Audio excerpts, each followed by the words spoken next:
Bonjour à tous et bienvenue dans un nouvel épisode de Hail.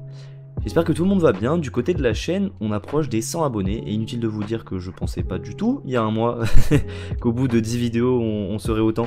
Donc merci tout simplement. Je le dis au début de chaque vidéo, ce merci, mais je pense que ça fait pas mal de le rappeler. Merci beaucoup en tout cas de me suivre, de parfois laisser des commentaires, d'écouter ces formats, parce que c'est la base, mais c'est ce qui permet de m'encourager et de faire vivre le format tout simplement. Et j'espère que ces histoires vont continuer à vous transporter et à vous faire frissonner parce que c'est que le début, honnêtement, on n'est même pas à 10 épisodes.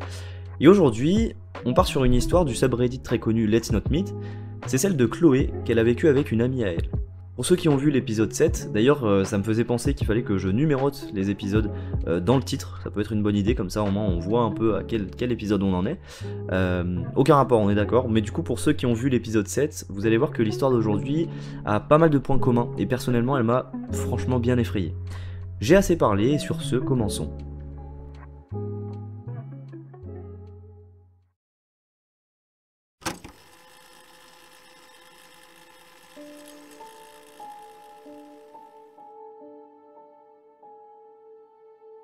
Chloé a aujourd'hui 21 ans et son histoire remonte à ses 15 ans. Elle habite dans une ville assez petite où tout le monde connaît tout le monde. En général, c'est le genre de ville où les habitants changent rarement, donc les gens se connaissent depuis longtemps et par conséquent, c'est quand même plutôt safe.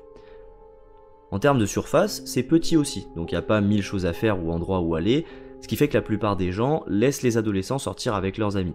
Quand je dis sortir, c'est pas forcément tard le soir, mais plutôt après les cours ou le week-end, en tout cas pendant le temps libre. C'était peut-être votre cas, je sais que c'était le mien. Un jour, il y a une amie de Chloé qui vient, on va l'appeler Lily. Elle habite dans une autre ville et elle vient passer la soirée chez Chloé le soir.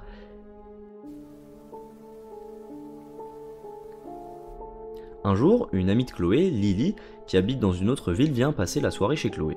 Et le soir, les deux amis ont prévu d'aller assister à la comédie musicale organisée par l'école de Chloé.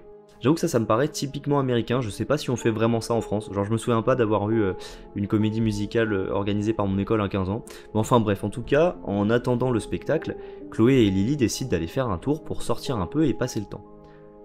Étant donné que Lily connaît pas la ville, Chloé lui propose de marcher jusqu'à un endroit qu'elle aime beaucoup. C'est un petit spot, il est au niveau d'une voie ferrée, il y a un petit passage en hauteur, un peu comme une passerelle, un pont, et du coup on peut s'asseoir et observer la rivière en contrebas, donc c'est hyper agréable. D'ailleurs, c'est pas un spot que Chloé est la seule à apprécier. Par exemple, elle y est allée de nombreuses fois avec ses amis, et en fait, pour résumer, c'est vraiment l'endroit où vont les jeunes de son âge pour se retrouver et chiller. Au moment de l'histoire, on est en mars, et là où habite Chloé, apparemment il fait encore relativement frais. C'est pourquoi elle décide de porter des tongs. J'ai pas compris non plus. J'ai pas compris, mais en vrai c'est sûrement parce que c'est facile à enfiler, et comme Lily et Chloé n'ont pas prévu d'aller loin, elle s'est dit, ouais, ça passe, tranquille. Bon, du coup, vous imaginez bien que pour courir, c'est pas le top. Chloé nous explique que le chemin de fer traverse sa ville en coupant une rue proche de là où elle habite. Donc c'est par cette intersection que Lily et Chloé décident de passer pour entrer sur le chemin qui longe la voie ferrée. Les deux marchent quelques mètres, puis elles aperçoivent un homme. À première vue, rien de particulier, il semble avoir la quarantaine et en fait il est juste sur son téléphone. Par contre, détail important, sur le chemin, il n'y a personne d'autre que Chloé, Lily et du coup cet homme. Les deux filles ne font pas tellement attention à lui, elles le dépassent et environ 150 mètres plus loin, elles arrivent au pont et elles s'assoient. Mais très vite, elles remarquent que l'homme se rapproche doucement d'elles. Elles décident dans un premier temps de ne pas y prêter attention. En vrai, l'homme peut très bien être juste en train de marcher lentement, sur le même chemin et ça sert à rien de vraiment flipper. Cependant quand même, Chloé et Lily ont un mauvais feeling, elles savent pas l'expliquer mais cet homme les met mal à l'aise. Environ 5 minutes passent et l'homme se rapproche de plus en plus des deux amis. Mais elle se rend compte qu'il se rapproche un peu vite à leur goût et d'une manière assez bizarre. En fait, il se rapproche pas juste en marchant dans leur direction comme s'il voulait venir leur parler. Non, en fait il avance de manière irrégulière quand Chloé et Lily ne le regardent pas. En gros, un coup il est à 150 mètres, il bouge pas, il fait on ne sait pas trop quoi, puis quelques secondes plus tard, Lily et Chloé se retournent et il est à 130 mètres. Toujours en train de pas faire grand chose. En gros, on a un peu l'impression qu'il joue à 1, 2, 3 soleil. Sauf que là on n'est pas dans une cour de récré, ça n'a rien de fun, et là forcément, c'est déjà moins difficile de se sentir menacé, et Chloé et Lily commencent à penser que l'homme a de mauvaises intentions. Et je suis totalement d'accord avec elles ont raison d'être sur leur garde parce qu'un homme qui suit de manière aussi étrange deux adolescentes, ça a de quoi inquiéter, on est d'accord. Au bout d'un moment, forcément l'homme se retrouve proche de Chloé et Lily, et en tout cas assez pour que s'il cherche à les atteindre, il le puisse. Les deux commencent donc vraiment à être effrayés parce que, à deux jeunes filles avec personne autour et juste cet homme qui devient de plus en plus menaçant, elles craignent qu'il ne leur arrive quelque chose. Chloé est comme nous, elle lit pas mal d'histoires, elle regarde beaucoup de documentaires sur des enquêtes criminelles et elle sait que dans cette situation, la seule chose qu'elle doit faire, c'est réussir à quitter le lieu sans provoquer de mauvaises réactions de la part de l'inconnu. Je suis d'accord, mais j'avoue que la tâche s'annonce quand même compliquée vu qu'il est maintenant proche d'elle et de Lily. Chloé, elle fait donc un très bon move, elle décide de sortir son téléphone et de faire semblant qu'elle est en train d'appeler sa mère. Et en même temps, avec Lily, elle se lève et commence à marcher dans le sens inverse pour retourner à la maison. Du coup, elle marche et en même temps elle fait semblant d'être au téléphone en disant oui, on est au niveau des rails, on rentre là. En gros, le but c'est juste de faire croire à l'homme que la mère de Chloé sait exactement où elle est. Par contre, il y a un problème puisque les deux amis vont forcément devoir passer au niveau de l'homme. Sauf que on sait pas exactement ce qu'il a en tête, on n'en sait rien d'ailleurs, on sait pas ce qu'il pourrait faire et donc ça semble extrêmement dangereux. Je vois exactement ce qu'elles sont en train de vivre. Quand tu sens qu'il y a quelque chose de bizarre avec une personne et que la personne vient vers toi, ou que tu es obligé de passer à côté d'elle, moi, ça m'est déjà arrivé quelques fois et mon cœur commence à battre à 200 BPM quand c'est comme ça, clairement.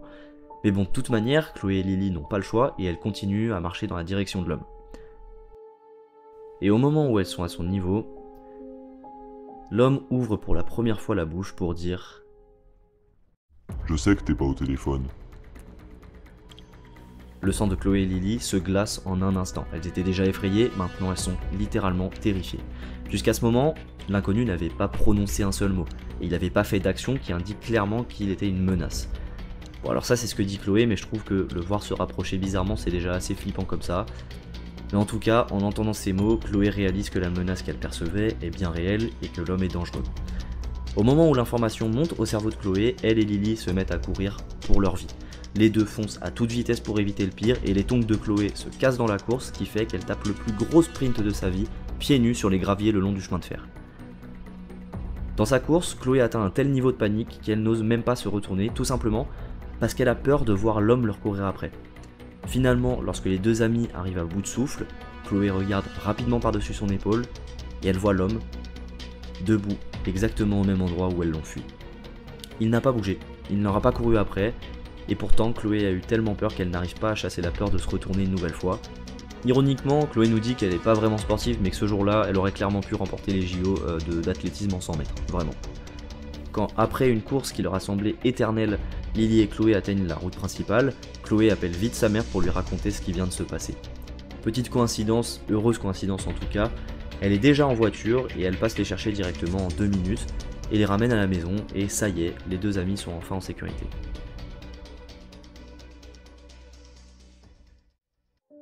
Mais elles ont littéralement eu la peur de leur vie.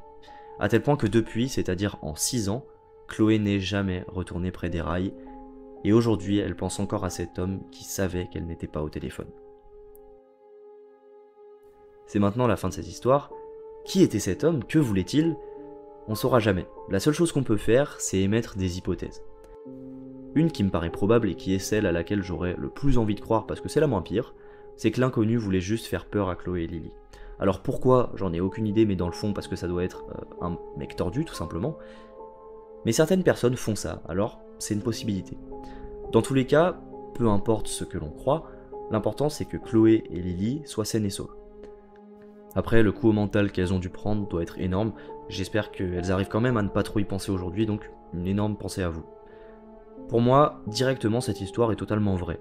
Cependant, si vous n'êtes pas d'accord, je serais hyper curieux de lire vos avis, parce que je vois pas grand chose, en fait, qui signalerait une fiction, donc n'hésitez pas à me dire si vous n'êtes pas d'accord. En revanche, c'est encore une histoire qui montre que peu importe le moment de la journée ou l'endroit, les femmes courent perpétuellement un danger. C'est un constat que je trouve réellement déprimant, et même s'il faut pas tomber dans la parano, c'est important de faire attention à soi. Typiquement, on sait pas ce qui serait passé si Chloé avait été seule, et j'avoue que je préfère ne pas y penser, honnêtement.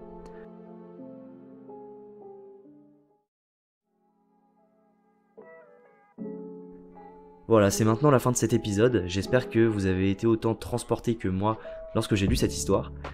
Et en tout cas, je la trouve terrifiante parce que Lily et Chloé sont physiquement passées à quelques centimètres d'un homme qui avait tout d'un danger. On ne sait pas ce qu'il aurait pu faire, peut-être qu'il était et sûrement d'ailleurs totalement instable mentalement.